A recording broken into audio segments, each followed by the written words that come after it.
Welcome to the last week in DeFi with SafeYields or DefAI with SafeYields, where your weekly 15-minute check-in on what's happening in crypto. My name is Mark, and today I'm joined by Patrick from MoreMarkets. It's a decentralized trading platform for crypto, and with us we also have Filipe, our CEO of SafeYields. Patrick, welcome. Can you tell us a little bit about yourself and where you're based? So I'm Patrick. I'm the founder of MoreLabs, which is building MoreMarkets. MoreMarkets is a lending protocol that's built on Flow, and it's also a vaults protocol that can work on any EVM, and it basically allows people to pack.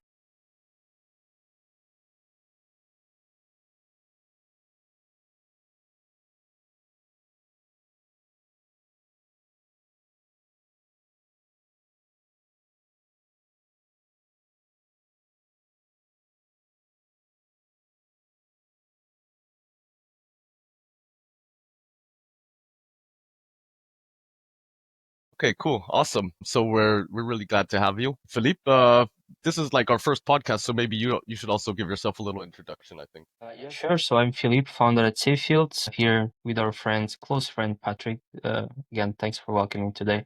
SafeYields, I mean, for those of you guys watching, I guess you already know what we're doing. We're leveraging AI to make your DeFi strategies and portfolio management simple. And, More Markets here is one of our first of many partners. They're very important to us. We will be working together in the future. So, Patrick, are you guys seeing any more activity, like increased activity on more markets when ETH or like other big coins do moves like this?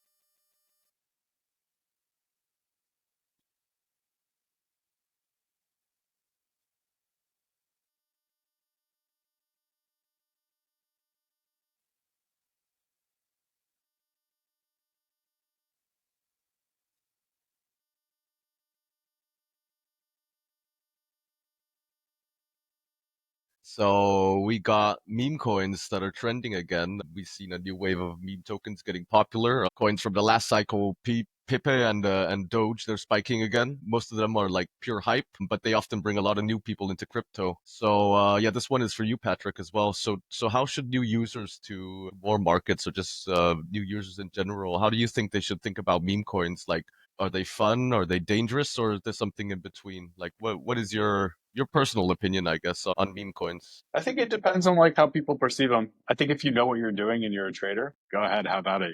If you if you're in it for the fun, then also like go for it. But I don't. I think it's difficult to take them seriously, and I don't see it like roaring back anytime soon. But I'm curious to know what you guys think. Yeah, Philippe, what is your opinion? So you started SafeYields, which is kind of like a conservative approach, right? Yeah. So you got any experience with meme coins yourself? Yeah, of course. I mean, I have the experience that Patrick has personally. Speaking from the SafeYields perspective, meme coins are kind of pretty cool for us because let's say the example of the last strategy that we developed, the funding rate delta neutral arbitrage, we kind of can put us on open a neutral position on the market, meaning that we long a position on a meme coin or and short it against it on another protocol, and we're just collecting fees, the overall fees of the funding rates that the exchanges are giving us.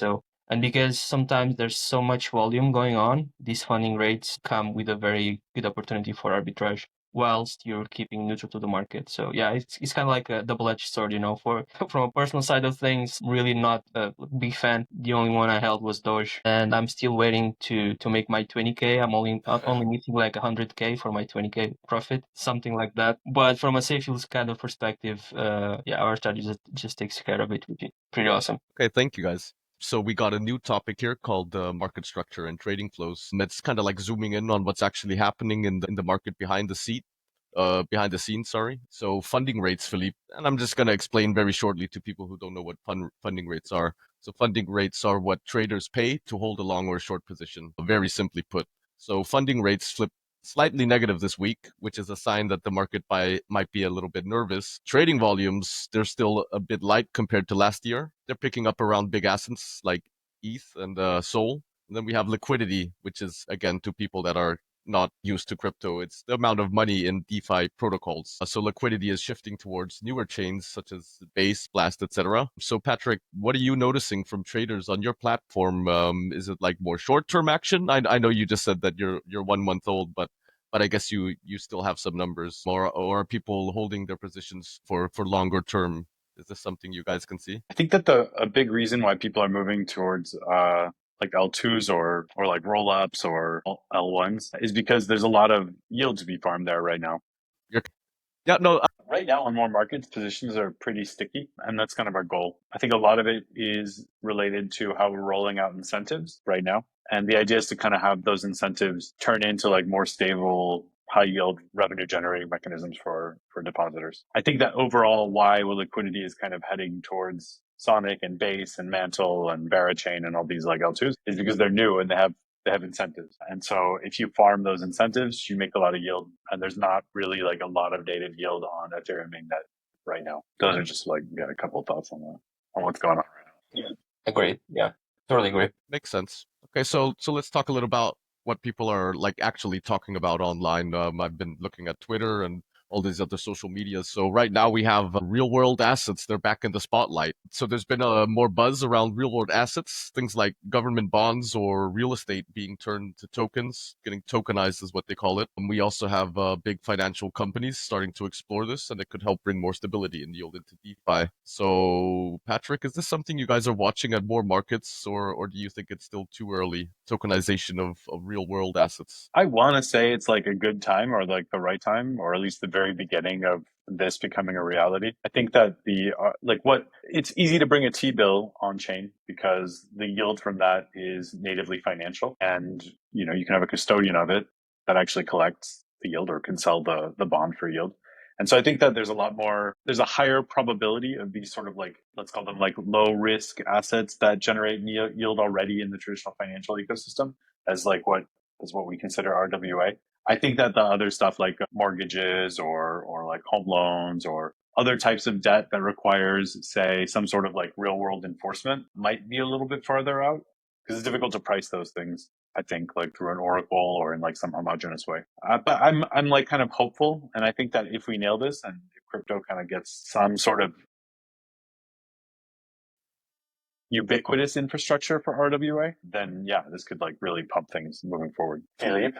Thanks. And Philippe, are you gonna tokenize your restaurant at some point, or where are you with real world assets? Yeah, imagine being able to tokenize part of like the utensil from the kitchen and just leverage it on more markets at some point. That would be awesome. Yeah, that would be pretty cool stuff. Okay, so we're gonna make this happen, yeah?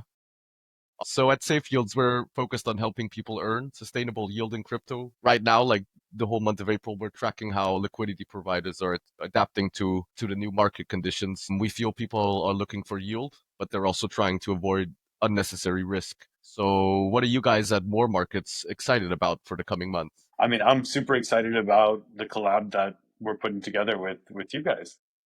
It's part of a bigger release of the vaults that we're putting out, but you guys are like our flagship curator, especially on Flow. I think there's a lot of potential in what we're building together. And I think that this whole idea of sustainable yield is totally feasible today. And we'll basically be working towards that. And hopefully, in the long term, take this towards the mainstream. Awesome. That's correct. Yeah. So that pretty much wraps up this week's episode. I think you both of you guys should just do a little plug, like tell us a little bit more, like how do we reach more markets if we don't have no idea how to get into this the protocol. Go to more.markets and you'll find it right there. If you want to stay in touch and learn about vaults, the best is just to follow us on Twitter. It's more_protocol for the protocol and more_labs_ for MoreLabs. Awesome. Awesome. Thanks Thank you. again. And Yeah, I'll thank you. have the information of more markets. I'll put it in the link and description of this video, and the same for SafeYields. So, guys, as always, just stay safe, and thanks for joining the both of you. Thanks for having me, guys. Yeah, same here.